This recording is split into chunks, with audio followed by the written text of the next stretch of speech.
สวัสดีทุกคนครับสวัสดีตอนเย็นคลิปที่2ตอนนี้เวลา18:39 นาที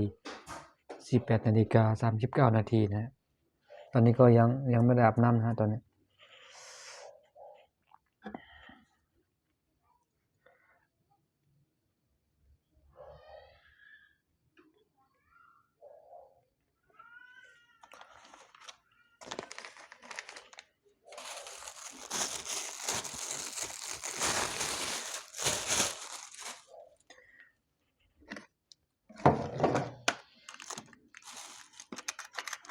เพิ่งกินข้าวเสร็จนะฮะ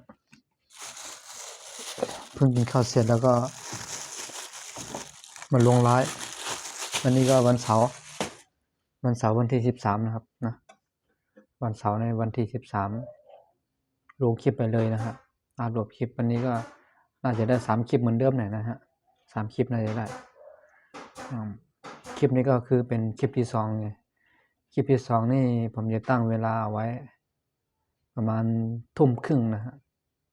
ตั้งเวลาไว้ทุ่มครึ่งหรือคลิปที่3ก็ผมจะตั้งเวลาไว้ประมาณ2ทุ่มครึ่งนะฮะแล้วแต่พี่ๆเพื่อนๆเขาทุกคนว่าจะเลือกเอาเวลาไหนนะฮะลงคลิปเวลาไหนตอนไหนจะดีตอนเช้าตอนเที่ยงตอนเย็นได้หมดนะฮะถ้าคุณทำได้ตอนเช้า1คลิปตอนเที่ยง1คลิปตอนเย็น2คลิปวันละ3คลิปก็มันก็โอเคแล้วนะมันก็พอประมาณพอดีนะแต่ว่า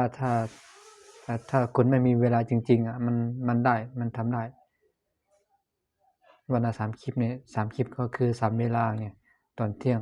แล้วก็มีเวลาหนึ่งเนี่ยก็แล้วก็เล่นโทรศัพท์มือถืออยู่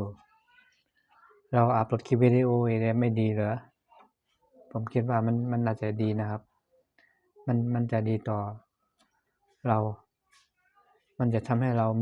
มีรายได้อนาคตข้างหน้านะฮะดีกว่าเราเรียนโทรศัพท์เปล่าๆดีกว่าเราเรียนไม่ได้อะไรเลยเราแต่ให้กำลังใจคนอื่นเราเรียนไปเรียนมาเราชอบใช่ไหมเราชอบแล้วก็ให้กำลังใจคนอื่นกดไลค์กดแชร์อย่างเงี้ยแล้วก็เป็นกำลังใจแล้วถ้าสมมุติว่ามี500คนมี501คนแล้วก็มันพาเรา1คนนะ